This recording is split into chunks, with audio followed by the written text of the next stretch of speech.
Saudara-saudari yang terkasih, salam kamir kekaguman ilahi mengarah pada iman dan rahmat. Wik, wik. Saya di rumah mempunyai banyak anjing. Keluarga anjing itu ada di situ. Bahkan sekarang yang satu sudah bunting, menunggu untuk beranak. Ada 4 totalnya, 5 dengan anjing boneka papi yang kecil ini.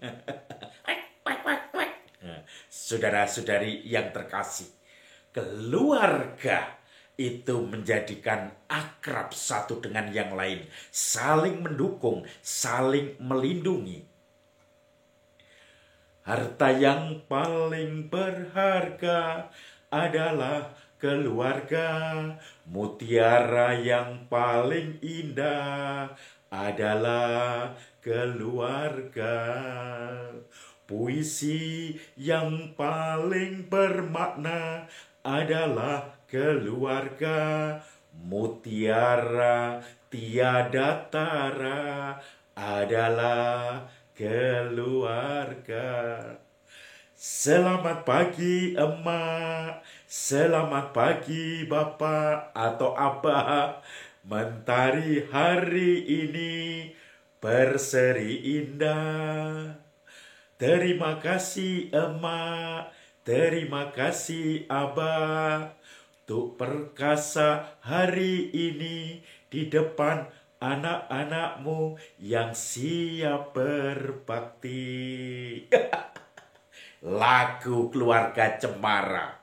Keluarga yang selalu saling mendukung walaupun keluarga yang tidak mampu di tengah-tengah masyarakat. Yang keluarga tukang becak dan pemulung dan keluarga yang selalu bergembira walaupun tidak mempunyai kekayaan yang berlebih. Itulah yang menjadi mutiara adalah keluarga. Saudara-saudari yang terkasih, hari ini merupakan pesta keluarga kudus di Nazaret. Kita merayakan Yesus, Maria, Yusuf, di mana Yesus dipersembahkan ke bait Allah karena sudah waktunya menurut tradisi hukum Tuhan, hukum Taurat. Kemudian akhirnya Yesus dibawa dengan persembahan 2 ekor burung merpati dan 2 ekor burung tekukur, anak burung merpati. Dan kemudian ketika dibawa dalam persembahan itu muncul Hana, muncul Simeon, seorang nabi atau dua-duanya Simeon dan Hana yang menantikan kelepasan Israel, menantikan Mesias, penyelamatan bagi umat Israel. Dan begitu melihat Yesus, mereka langsung bernyanyi dengan kidung yang terkenal, kidung Simeon. Sekarang Tuhan, izinkan hambamu ini pergi sesuai dengan janjimu, sebab aku telah melihat keselamatan yang telah kau sediakan bagi segala bangsa. Saudara-saudari yang terkasih, keluarga itu heran. Tanggapan orang-orang yang dianggap suci dekat dengan Tuhan pada waktu itu selalu memuji-muji Yesus anaknya, bayi, padahal bayi itu baru berusia 1 minggu. Dan kemudian mereka, Simeon dan Hana, yang sangat dikenal saleh di tengah lingkungan bait Allah, mereka selalu memuji-muji kanak-kanak Yesus. Keluarga kudus ini menjadi keluarga yang senantiasa teladan bagi banyak keluarga Kristiani di dunia ini. Saudara-saudari yang terkasih, tapi jangan terus Anda semua membayangkan keluarga kudus itu adalah keluarga yang lancar jaya, sukses, tidak pernah mendapatkan masalah, problem, tidak pernah dihimpit oleh kesulitan-kesulitan hidup. Dan itu artinya bayangan Anda keliru. Seakan-akan keluarga kudus itu harus jauh dari tagihan-tagihan utang, jauh dari segala cicilan-cicilan, jauh dari segala penyakit asam urat, encok, penyakit kolesterol, dan seterusnya. pasti semua dihadapi. Tengok keluarga Anda masing-masing dalam masa khusus ini, dalam hari di mana kita memestakan, mengingat keluarga kudus di Nazaret. Bagaimana keluarga kita masing-masing. Ada yang mungkin tak berdaya karena sakit lumpuh yang kita harus merawatnya dengan sepenuh hati. Ada mungkin anak kita yang kurang begitu bisa mengikuti pelajaran yang kadang dibuli oleh teman-temannya. Ada juga mungkin kita kesulitan keuangan finansial untuk membayar kuliah, sekolah, kebutuhan-kebutuhan yang lain. Ada juga mungkin sudah lulus anak kita dari sekolah, tetapi mencari pekerjaan tidak begitu mudah. Dikucilkan. Ada juga masalah-masalah yang banyak sekali yang jauh dari bayangan keluarga kudus di Nazaret. Maria, Yosef, Yesus yang aman-aman saja. Saudara-saudari yang terkasih, saya selama ini mulai 18 Desember membawa ibu saya yang sakit ke pasturan dan istirahat di samping kamar saya supaya berobat dekat karena ibu saya mengalami pengapuran di lutut dan yang di rumah tidak ada yang merawat. Kakak saya sendiri juga gejala stroke bahkan 2 kali serangan dan sekarang hanya bisa berjalan seadanya.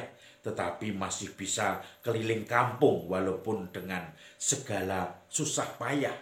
Maka ketika saya ditelepon oleh saudara keponakan bahwa ibu butuh perhatian karena habis jatuh, saya pulang dan saya melihat bagaimana keluarga ini termasuk kakak saya butuh perhatian, maka tidak mungkin ibu saya dirawat di rumah.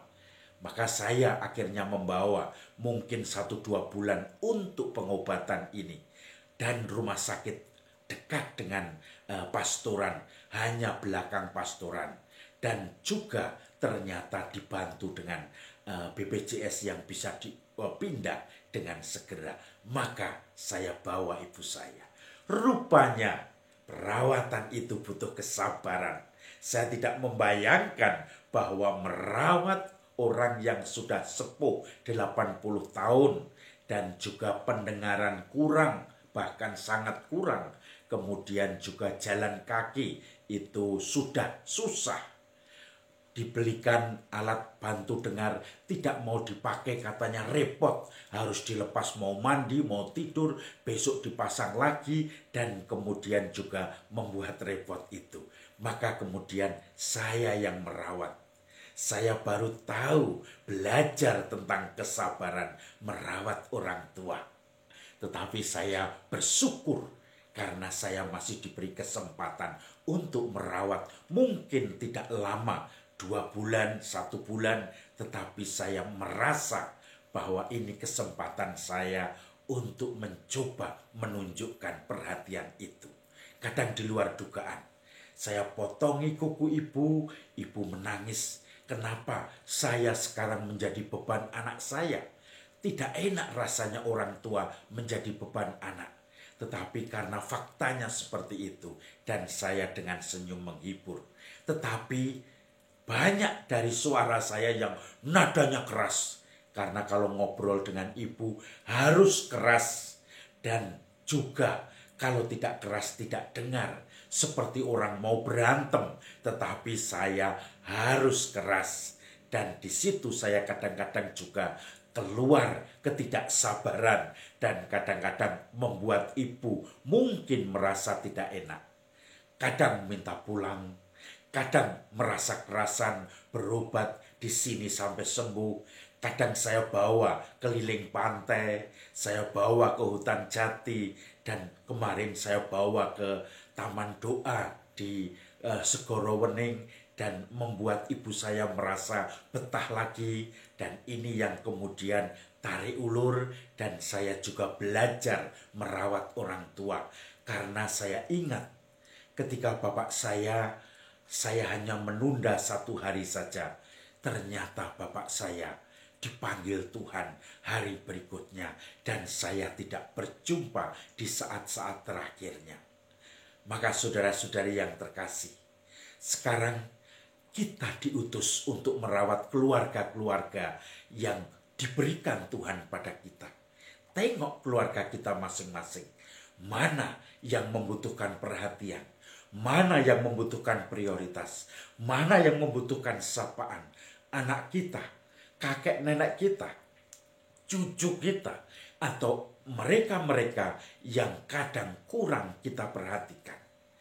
Kesempatan di pesta keluarga kudus ini, kita mencoba membangun keluarga yang bisa menghadirkan kasih justru karena pengorbanan, justru karena penyangkalan diri, justru karena pemaafan satu dengan yang lain.